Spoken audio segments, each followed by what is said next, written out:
घोटी येथे महाराष्ट्र राज्य आरोग्य खाते आशा व प्रवर्तक संघटना इगतपुरी तालुका यांचा मेळावा संपन्न। आशा स्वयंसेविका व गट प्रवर्तक या ग्रामीण भागातील आरोग्य व्यवस्थेचा प्रमुख कणा असून या घटकास अधिकाधिक सशक्त करण्याची गरज आहे। शासनाने याकडे गांभीर्याने लक्ष द्यावं व आरोग्य व्यवस्था अधिक सुदृढ करावी असे आवाहन आयटक कामगार संघटनेचे महाराष्ट्र राज्य सचिव कॉम्रेड राजू देसले यांनी केले आहे। घोटी येथे महाराष्ट्र राज्य आरोग्य खाते आशा स्वयंसेविका व गट प्रवर्तक इगतपुरी तालुका यांचा मेळावा आयोजित करण्यात आला होता। या मेळाव्यास मार्गदर्शन करताना ते बोलत होते। मेळाव्याच्या अध्यक्षस्थानी इगतपुरी पंचायत समिती आरोग्य विभागाचे विस्तार अधिकारी विजय सोपे हे होते। व्यासपीठावर प्रमुख मार्गदर्शक म्हणून कॉम्रेड राजू देसले, माजी ग्रंथालय कर्मचारी तथा आयटकचे नेते ग्रंथमित्र बाळासाहेब पलटणे, आहुर्लीचे माजी चेअरमन नवनाथ अर्जुन पा गायकर, आयटकच्या प्राजक्ता कापडणी आदी उपस्थित होते। यावेळी अध्यक्षस्थानावरून बोलताना विस्तार अधिकारी विजय सोपे यांनी आशा स्वयंसेविका व गट प्रवर्तकांच्या कामाचं कौतुक केलं। ग्रामीण भागातील आरोग्य सुधारणे संबंधितांचे मोठे योगदान असल्याचे ते म्हणाले। तसेच यांच्या कामामुळे बालमृत्यू, गरोदर माता मृत्यू आदींचे प्रमाण लक्षणीयरित्या घटले आहे अशा शब्दात कौतुक केलं। यावेळी आशा स्वयंसेविका व गट प्रवर्तक यांनी आपल्या विविध समस्या या ठिकाणी मांडल्या, ज्यात प्रामुख्याने वेतनवाढीसह राज्य कर्मचारी यांच्याप्रमाणे सुरक्षा आदींच्या मागण्या मांडल्या आहेत। कार्यक्रम यशस्वीतेसाठी आशा गटप्रवर्तक विद्या जाधव, गीता बोराडे, अलका आगिवले, कमल बिन्नर, ज्योती टोचे, अनिता खातळे, सुवर्णा जमधडे, रेखा जाधव, भारती जमधडे, जोशना शेवाळे, संगीता सदगीर, किरण अग्रवाल, शांता गुंजाळ, रुक्मिणी वळकंदे, मनीषा क्षीरसागर आदींसह आशा स्वयंसेविका अनिता रोडे, शोभा बारवकर, राधिका दिवटे, रुक्मिणी मटाले, मनीषा वाजे, सुनीता जमधडे, शीला हंडोरे आदींनी परिश्रम घेतला आहे। या प्रसंगी इगतपुरी तालुक्यातील सर्व आशा व गट प्रवर्तक मोठ्या संख्येने हजर होत्या। कम्युनिस्ट पक्षाचे 61 खासदार असताना देशाचे निवडून आलेले असताना एकाने मंत्रिपद घेतलं नाही। कोणी सांगितलं की आपल्या एखाद्या राज्यपाल करा, ते मत घेतलं काय घेतलं? पहिलं सांगितलं की या देशामध्ये जे आदिवासी बांधव वनजमिनी करतात त्या जमिनी नावावर करण्याचा कायदा करा। काय सांगितलं? वनजमिनी नावावर करण्याचा कायदा करा। दुसरा कायदा करायला सांगितलं या देशामध्ये भ्रष्टाचार खूप वाढलेला आहे म्हणून माहितीचा अधिकार करण्याचा कायदा करा। तिसरं काम त्या काळामध्ये झालं की आपल्याला तुमच्याबरोबरच काम करणारा रोजगार हमीचा कायदा आहे, मनरेगाचा कायदा, तो सुद्धा कम्युनिस्ट पक्षाने करायला भाग पाडलं। आणि चौथी गोष्ट त्यांना सांगितली की या देशामध्ये जगात फिरताना खाली मान घालावी लागते, कारण बालमृत्यू आणि माता मृत्यू खूप होतात, त्याच्यावरती काम करण्यासाठीचा प्रयत्न करा।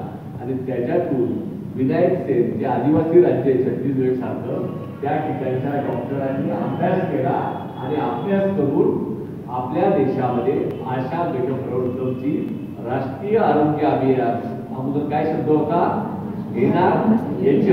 ग्रामीण आरोग्य अभियान हे नाव होतं आणि मग हे सुरुवात करायला भाग पाडलं। त्या कम्युनिस्ट पक्षाचा कार्यकर्ता म्हणून मला अभिमान वाटतो की जे रोग कम्युनिस्ट पक्षाने या देशामध्ये लावलं, अनेक सत्ता स्वतःमध्ये भागीदारी केली नाही, अनेकांना रोजगार या देशामध्ये 7 लाख आशा आणि 35,000 गटप्रवर्तक काम करतात। हे लाल बावट्याची देणगी आहे। लाल बावटा सत्तेमध्ये आहे का? काही लोक विचारतात तुमचा एकही आमदार नाही, एक आमदार व्हायला काय लागतं? सगळ्यांनी पाहिले तुम्ही किती पाकिटं वाटावे लागतात, ते पाकिटांचा जन्म कसा होतो आता तुम्हाला ते पण नाही झाला, म्हणजे सांगायची गरज नाही। सर्वांच्या गावातले रस्ते किती छान छान आहे हे सर्व तुम्हाला माहिती आहे, कारण 40% कमिशन दिल्यावरती रस्तावाला रस्ता कसा तयार करेल हे तुम्हाला माहिती आहे। परंतु आपल्याला सांगायला मला तो अभिमान वाटतो की 2004ला कायदा झाल्यावरती 7 मध्ये पहिल्यांदा 5 मध्ये 2005 मध्ये देशाच्या 500 जिल्ह्यामध्ये पहिल्यांदा फक्त ग्रामीण भागामध्ये आशांची नेमणूक झाली। फक्त ग्रामीण भागात आदिवासी जिल्ह्यामध्ये झाली। त्याच्यामध्ये नाशिक जिल्हा आपला नव्हता, तर फक्त महाराष्ट्रातून नंदुरबार जिल्हा होता, गडचिरोली होता आणि इतर आदिवासी जिल्हे। परंतु त्यानंतरची आपली अवस्था, तर मागे वळून तर पाहिलं नाही की अशा आत्ता कामाला लागले, त्याचा मागचा इतिहासच पाहिजे. काय मिळत होतं आपल्या तुला राष्ट्र जॉईन झाल्यावर? आज संपूर्ण इगतपुरी तालुक्यातील आशा गटप्रवर्तकांचा मेळावा या ठिकाणी संपन्न झालेला आहे. सर्व गटप्रवर्तकांनी पुढाकार घेऊन सर्व आशाताई एकत्र येऊन हा मेळावा आयटकचा या ठिकाणी झाला. या मेळाव्यामध्ये आशा गटप्रवर्तकांच्या समस्येच्या बाबत चर्चा करण्यात आली.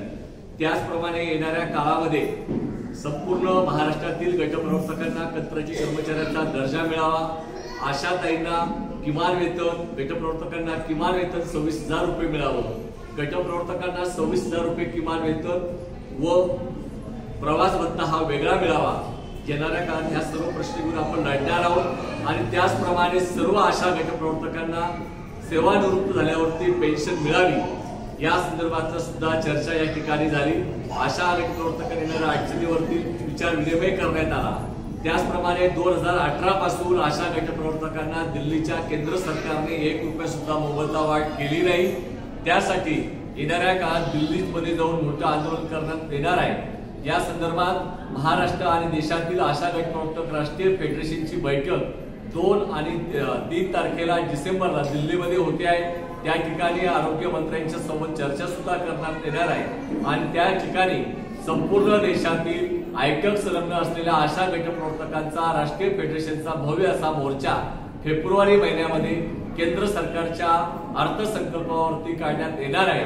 आणि त्यामध्ये नाशिक जिल्ह्यातील आशा गटप्रवर्तकांनी दिल्लीच्या मोर्चामध्ये मोठ्या संख्येने सहभागी व्हावं असं आवाहन या मेळाव्याच्या निमित्तानं आयटकच्या वतीने करत आहोत.